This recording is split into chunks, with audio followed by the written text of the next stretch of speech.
शुभ प्रभात, नमो नमः। मैं राहुल सर आपको फिर से विसर्ग संधि को भी लेकर के स्क्रीन पे आया हूं और देख लीजिए विसर्ग संधि से भी प्रश्न आपके 10th बिहार बोर्ड में आते रहते हैं। ठीक है, कुछ प्रमुख नियम है उसको मैं आज पढ़ाऊंगा, है ना। चलिए तो शुरू करते हैं। सबसे पहले विसर्ग संधि क्या होता है? विसर्ग संधि क्या होता है बताइए। विसर्ग संधि क्या होते हैं बता सकते हैं आप लोग? विसर्ग संधि जो है आप कमेंट करिएगा। ठीक है, विसर्ग संधि क्या करिए, कमेंट कीजिए जल्दी से जल्दी कि विसर्ग संधि क्या होता है। विसर्ग संधि हम लोग कहें तो, है ना, जिस प्रकार से स्वर संधि में पढ़े कि स्वर से स्वर का मिलन होगा, है ना, तो वो परिवर्तन होगा तो उसको हम लोग स्वर संधि कहेंगे।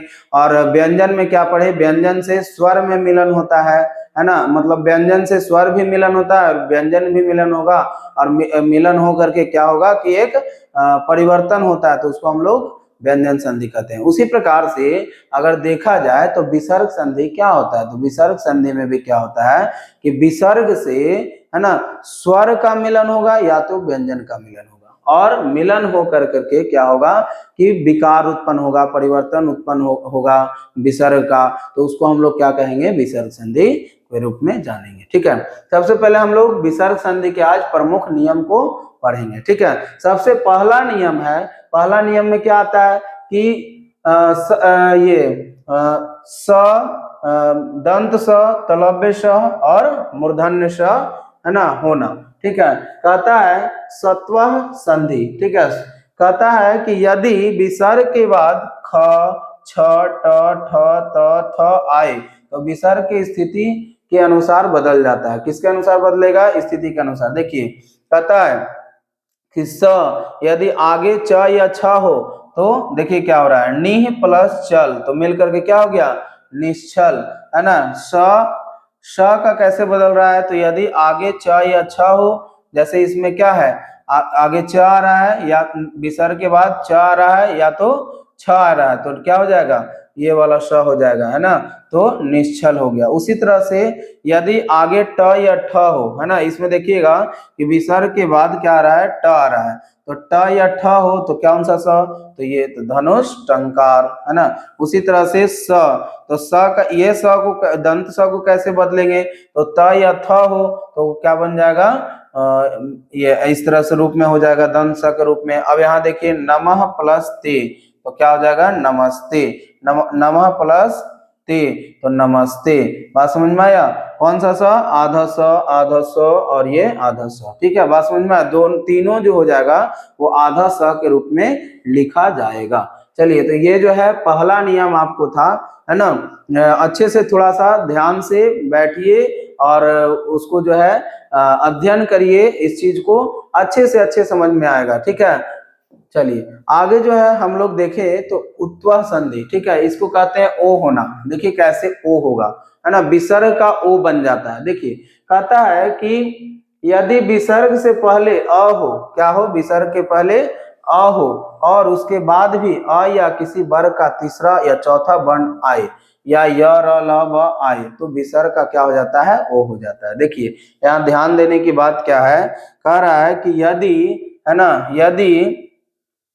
यदि विसर्ग के पहले अ हो और उसके बाद भी अ या किसी वर्ग का तीसरा या चौथा पांचवा या वर्ण आए या तो य, र, ल, व आए, है ना, तो विसर्ग का ओ हो जाता है, मतलब ओ में परिवर्तित होगा। ठीक है, जैसे एक मनः प्लस हरा, है ना, मनः प्लस हरा मनोहर, यशः प्लस दा यशोदा।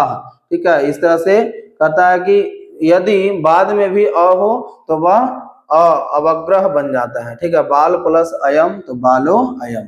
ठीक है, ये आपका जो है फिर से दूसरा संधि, विसर्ग संधि का नियम में दूसरा नियम आता है। ठीक है, प्रमुख ये नियम है, आप जो है याद कीजिएगा। अगला जो है वो का क्या होता है, तो विसर्ग का र हो जाता है। अगले जो मतलब नियम में हम लोग देखें, ये भी जो है आपका 10th बोर्ड में बहुत मतलब आता है एग्जाम्पल में या मतलब कह सकते हैं प्रश्न में। ठीक है, तो देखिए कहता है यदि विसर्ग से पहले अ या आ को छोड़कर कोई भी अन्य स्वर हो और बाद में कोई, है ना, स्वर या वर्ण का तीसरा चौथा पांचवा वर्ण या तो य, र, ल, व हो तो विसर्ग र में बदल जाता है। इसको याद करना होगा बच्चों, आप लोग जो है जल्द से जल्द याद कर लीजिए, है ना, ताकि बोर्ड में जो है बस प्रश्न देखे और उत्तर दे। चलिए देखिए, कहता है यदि विसर्ग से पहले अ या आ को छोड़कर कोई अन्य स्वर हो और बाद में कोई स्वर या वर्ग का तीसरा, चौथा, पांचवा या वर्ण या अलावा हो तो विसर्ग र में बदल जाता है। जैसे एक नी प्लस धन, देखिए नी प्लस धन कह रहा है यहाँ पे कि कोई भी चौथा पांचवा वर्ण आए, तीसरा चौथा वर्ण, यहाँ पे क्या है, कौन सा वर्ण, तीसरा वर्ण कि चौथा वर्ण, त थ द ध, चौथा वर्ण आ रहा है। अब यहाँ पे ये मैचिंग खा रहा है, नी प्लस धनम तो निर्धनम, है ना, मुनि प्लस अयनम, देखिए स्वर भी कह रहा है ना, क्या स्वर या वर्ग का तीसरा या चौथा वर्ण पांचवा वर्ण आए तो क्या हो गया, मुनि रयम, है ना, मुनि प्लस अयम तो मुनि मुन्यम, है ना, मुन्यम हो जाएगा, यहाँ पे क्या हो जाएगा, मुन्यम। उस तरह से दु प्लस बल तो दुर्बल, है ना, क्या हो जाएगा, दुर्बल, मतलब यहाँ र बदल जाता है, विसर्ग का क्या हो जाएगा, र, और जैसे जैसे ये है वो वैसे वैसे आ रहा है। मुनि प्लस अयम तो मुनि रयम, ठीक है, बात समझ में आया। तो ये जो है आपका नियम, ये सब बहुत काम आने वाला है, याद कर लीजिएगा, एग्जाम में प्रश्न देखते ही और याद ये उत्तर बन जाएगा। चलिए आगे, विसर्ग का लोप होना, इसमें जो है सीधा विसर्ग ही गायब हो जाएगा। देखिएगा कैसे विसर्ग गायब होता है, कहते हैं सूत्र रोरी, है ना, कहता है कि कुछ स्थिति में विसर्ग पूरी तरह हट जाता है। देखिए कैसे नियम, यदि विसर्ग के बाद र आए तो विसर्ग का लोप हो जाता है, ठीक है, विसर्ग के बाद र आएगा लोप हो जाएगा, है ना, और उससे पहले वाला स्वर दीर्घ बड़ा हो जाता है। देखिए ये भी दो, इसमें दो चीज समझने की बात है। कौन कौन सा बात समझने के लिए है, सबसे पहले विसर्ग के बाद र आएगा तो वो लोप हो जाएगा और उससे पहले वाला स्वर दीर्घ हो जाता है, ठीक है। अब यहाँ देखिए ये ह्रस्व ई है ना, र आया तो बन गया क्या, रोग, निरोगः, ठीक है, क्या बन गया, निरोगः, विसर्ग जो है ये दोनों खत्म, ठीक है, बन गया निरोगः। उसी तरह उदाहरण में देखिएगा कि नी प्लस रसः तो क्या हो जाएगा, नी रसः, ये बस ये चेंजिंग हो रहा है, देखिए ये यहाँ तो ये ऐसे, ह्रस्व तो दीर्घ, ह्रस्व तो दीर्घ, ह्रस्व तो दीर्घ, ठीक है ना। उस तरह अतः प्लस एव मिल करके अतएव, कैसे अतएव हो गया, अतः प्लस एव तो अतएव, यहाँ विसर्ग का लोप हुआ है, ठीक है। तो इस तरह से यहाँ बोला जा रहा है कि स्वर कोई भी आए तब भी क्या होगा, लोप हो जाएगा, या तो कौन सा आएगा, या तो आपका जो है तृतीया, ये यदि विसर्ग के बाद र आए तो विसर्ग का लोप हो जाता है, उससे पहले वाला स्वर दीर्घ बड़ा हो जाता है, ठीक है ना। तो ये जो है आपका नियम था, इसको जो है अच्छे से याद करिएगा, ये भी एग्जाम में आपका आने वाला है।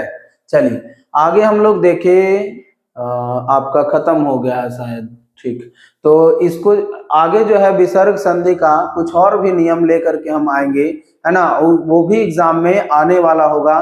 तो जो है और नियम को मतलब समझिए थोड़ा सा, जो है एक बार में ना आए, दो बार में, है ना, दो बार में, तीन बार में, और इसको जो है लिख करके याद करने का कोशिश करिए, ठीक है। तो ये बहुत जल्द ही समझ में आएगा और एग्जाम में प्रश्न देखते ही बहुत ही जल्द उत्तर बनेगा, ठीक है। चलिए अगले वीडियो के साथ फिर मैं आऊंगा और स्किल आइडिया परिवार फिर से जो है आपको कुछ ना कुछ ज्ञान देगी। चलिए तो धन्यवाद, थैंक यू।